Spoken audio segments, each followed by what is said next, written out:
UK elections and ethnic diaspora.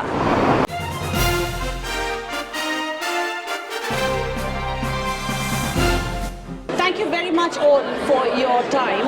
Now, this is a very crucial election. It has 4 million people born abroad who are eligible to vote, 615,000 Indians. What have you done in your manifesto to look after them? Well, we're the only party that have actually mentioned India in our population. We've said that India should have permanent status on the UN Security Council. We've also said that we should work with the European Union to make sure that we have stronger ties with India. And of course, we fully recognise the large diaspora that we have in the UK and the engagement that they have not only with Britain, but also the connections they have with India, and that can only help to bring our two countries closer. You're talking about Indian electors, people from the Indian diaspora who are here, who've made their homes here, sometimes for 50 years or more, indeed like Shailesh. The tragedy is that not only are they underrepresented in the higher echelons of British society as members of parliament or on the boards of companies, but also that they're overrepresented in some of the poorest jobs in our community.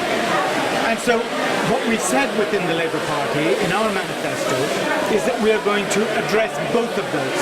We're going to set up a commission to look at targets for the big companies in this country to make sure that people are properly represented on the boards of those companies.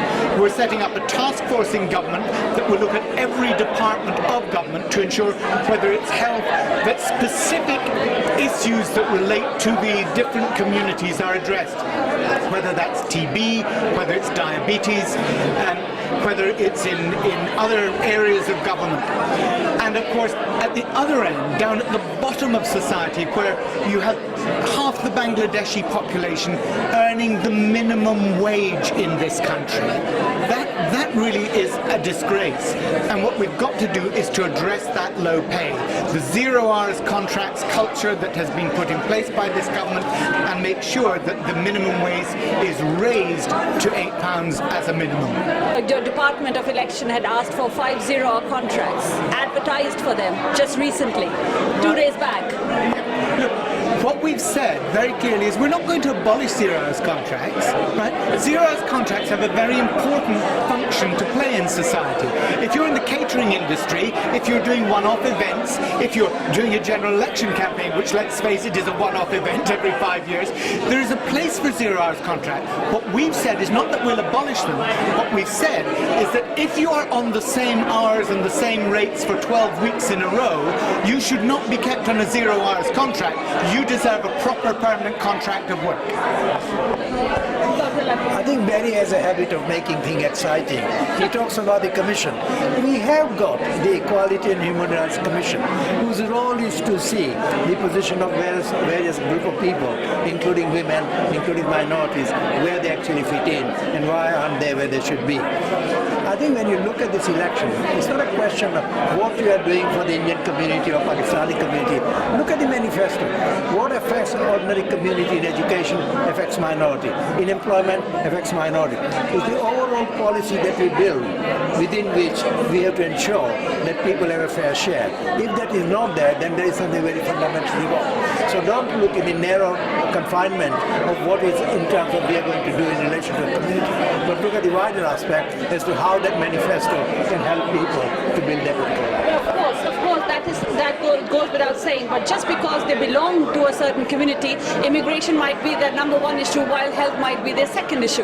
And that's what I'm leading at and to. So my second question very quickly, therefore, what are the key issues you think that are there for your each constituency, considering each of you have a different group of people, and how in terms of their national manifesto issues, but the issues that are for the constituency, and your constituency is quite India-centric? Well, there are a number of them, but I think the first and foremost one has got to be the economy, because if the economy is successful, then that means that we have more funds to pay for health, defence, transport, education, and everything else. So the crucial thing has to get the economy back on track. Over the past 5 years, we have made sure that the deficit as a proportion of the income has halved. We are also reducing the national debt as a proportion of income. We have started the road to recovery. There are 2 million more jobs now than there were 5 years ago. Employment is at record levels. That means people who can go home with a pay packet, be able to spend that, and of those jobs, 75% are full-time jobs. There's also 25 million people who've had a tax cut because of the raising of the personal allowances, and 3 million people have been taken out tax altogether. So the message here is that the economy is beginning to improve. We've started the road. Vote Conservative to make sure that we have another 5 years to ensure that we can complete the job. Because the alternative is to give the keys back to the people who crashed the car in the first place. The existing leadership of the Labour Party are all people who stood shoulder to shoulder along with the people who 5 years ago put the country in the mess that it was in. David Cameron came in saying that he was going to cut the deficit, balance the books by 2015. £90 billion is the state of the deficit today. He has not done that. They have borrowed £200 billion more than they said in 2010. So the idea that they've kept to their economic targets is not right. And who suffered from that? The people who suffered from that are not the people at the top who were paying over 50p tax rate. They're not the millionaires who got huge tax breaks. It's the people at the bottom that have suffered, the people in the middle that have suffered. The Institute of Fiscal Studies says that people are on average £1,100 worse off every year under this government than they were in 2010. Now we want to address that, and we do that by raising the minimum wage, by making sure that we get rid of the exploitation of workers on zero-hours contracts, by actually saying that we're going to, through procurement and government procurement, we're going to give tax breaks to companies that pay the living wage so that people get more money in their pocket. They say that they took people out of tax, and I'm sure Navnik will say the same, but they also promised that they wouldn't raise income tax, and of course they then did. So that's why people are a lot worse off today, an ordinary working family, much worse off today than they were then. We need to address that, and we do that by addressing the problems that exist for the people who are worst off in this society. Labour has equality running through its core, and we're going to deliver that. The record of the Labour Party, almost last 20 years in every general election, they left more people unemployed than any other political party. That's a fact. You can't get away from it. I think the argument is basically very straightforward. The Conservatives are talking about stronger economy in terms of further cuts in public service, etc. The Labour is talking fairer society. We are the one who are saying you want a stronger economy to be able to make a fairer society. It's a combination of both. What do you cut, what you don't cut? But the most important factor for this country, the days of the British colony or colonial empire are gone. We depend on the rest of the world as much as they depend on us. The globalization of trade, etc., that's going on. Immigration will become secondary because this country will need skilled people coming from all sorts of parts of the world to be able to sustain the economy in this country. So I think what we need to look, which is the party that's offering all these alternatives rather than xenophobic view in immigration, or for that matter trying to sort of talk about the economy as if it's something far-fetched when it affects ordinary people in this country. So putting all this combination together, there are not many differences about it, but I think you've got to look at the record of the Labour Party, of what they left us with and what we've achieved in the meantime. For the ethnic minorities, a few issues are very important, one being for students post-study visa and the entire issue of immigration that brings people here, the chef industry and everything. None of you have anything in the manifesto about that. How would you react? we've made it abundantly clear, and I've gone to India myself, the Prime Minister has gone to India, David Cameron's gone there, to make it clear that Indian students are welcome here.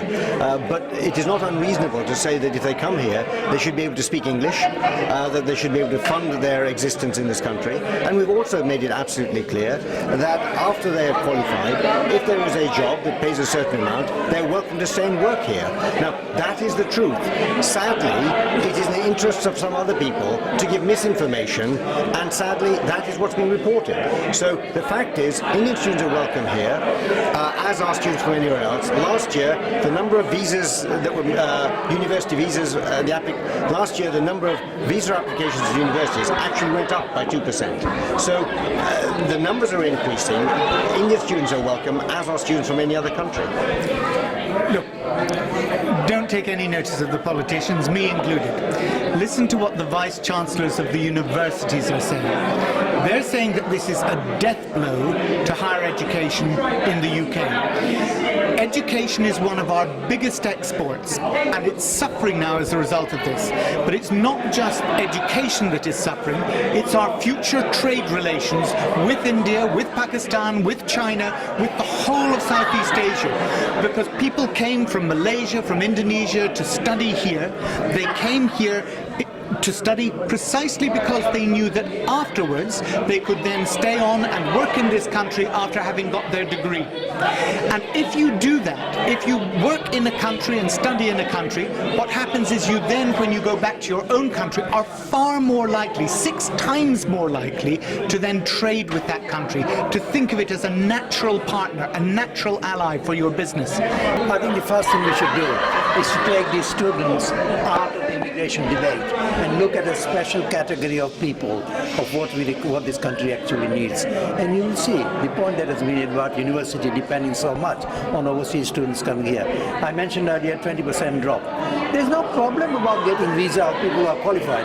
80% of visa at British High Commission are issued within a period of 2 weeks. So there's no problem there. But if you harass people in terms of when they come here, in terms of opportunity available to them, they're not going to stay here, they're going to go elsewhere. And there's a considerable amount of demand in other parts of the world where people are going on. And universities have now decided it's more productive for them to set up campuses in other parts of the country, in India and other places, to be able to take education to them. I think ultimately the arguments on immigration, in globalization, etc., will defeat the whole question of control immigration. This country will need the skilled people coming along to sustain its economy. Thank you very much, Paul. For the other parties' manifestos and what they have in it, for example, UKIP or the Green and the others, please, you could go onto the Election Commission website and check that. Thank you very much for your time. Thank you.